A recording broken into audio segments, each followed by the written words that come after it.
All right. Hey, how are you? My name is Dr. George Vernbach, and today we want to talk about empowerment and leading a team towards empowerment. Well, a lot of times we overuse the word or we use it improperly. What does it really mean to have an empowered team around us, a group of skilled staff members or team members that are feeling powerful and empowered?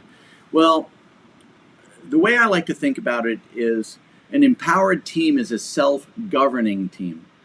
And very few failures are the result of a single act of gross incompetence or negligence. More often, serious failures are often the product of smaller oversights, mindless, unforced errors that accumulate and then crest just in time to cause problems in our programs, right? Well, good leadership from the owner of the practice and at every level or every station in a practice understands this.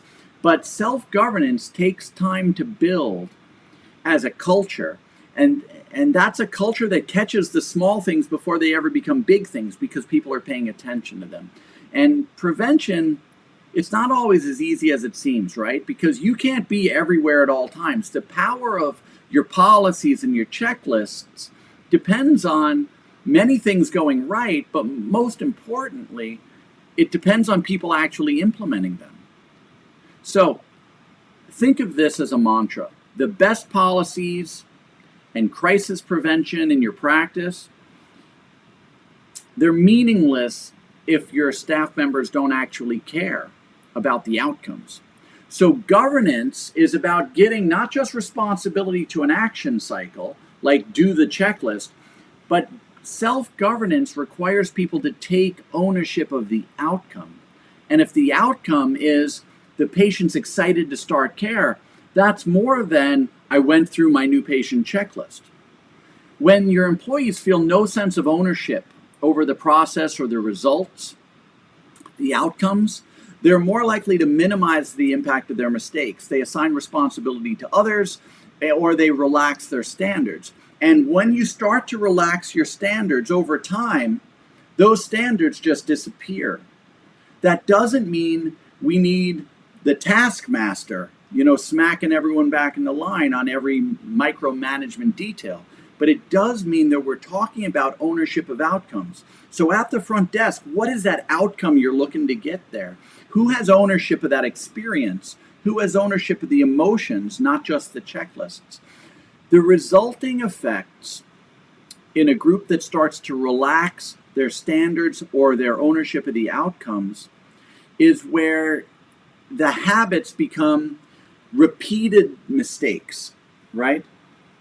And they get passed on and they get propagated to other employees. It's a recipe for disaster that you start to want to micromanage, but you have to avoid that temptation. And because micromanagement, just don't fall for it. It will never correct the problem.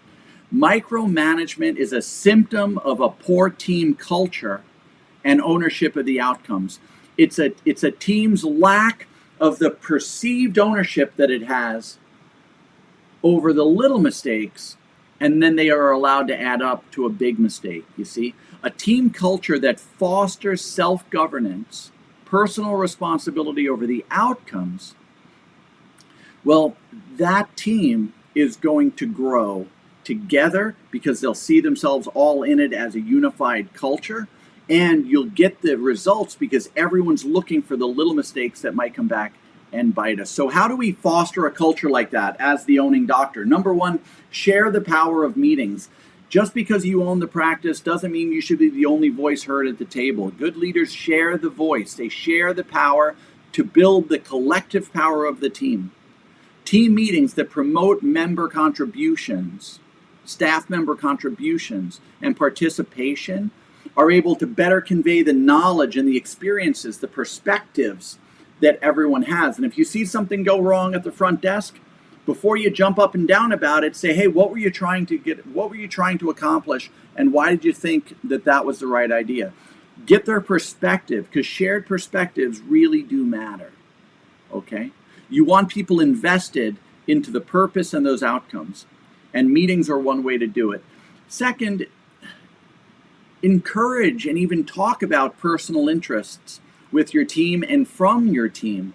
Opening up about life outside work helps to humanize people in this group, and it creates a meaningful connection that carries over into work responsibilities.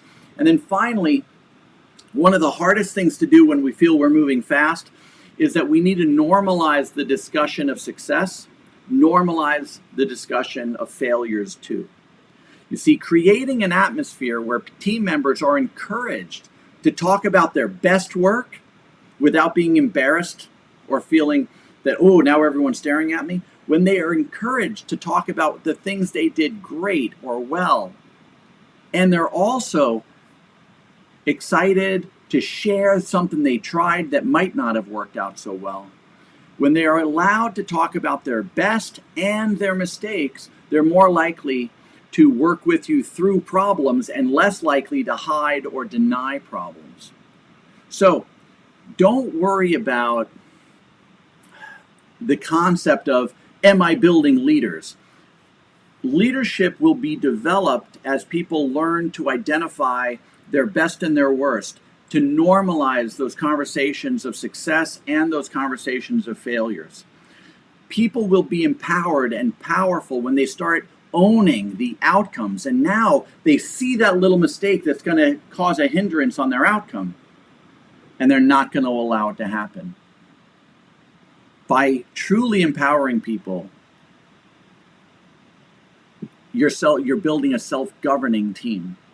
And that self-governing team is the only team you can really trust to keep everything running when you're not able to pay attention yourself.